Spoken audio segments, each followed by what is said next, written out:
நல்லவராக இருக்கீங்களா? Good.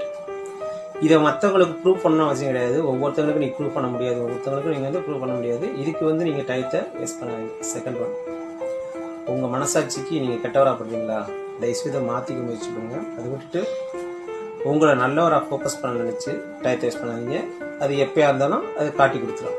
Third one, உங்களுக்கு எதுவும் உதவி தேவைப்பட்டால் கண்டிப்பாக தயக்கம் இல்லாமல் டயத்தை வேஸ்ட் பண்ணாமல் கேளுங்க. ஏன்னா உங்களை சுற்றியும் பல நல்ல மனிதர்களும் நல்ல மனிதாபிமானம் உள்ளவர்களும் இருந்துட்டு தான் இருக்காங்க. பொருத்தம், இது ரொம்ப முக்கியமானது. வாழ்க்கைங்கிறது ரொம்ப ரொம்ப குறுகிய காலங்க. நீர்க்குமிழி போல் தோன்றி மறையும் நிலையில்லா இவ்வுலகம்.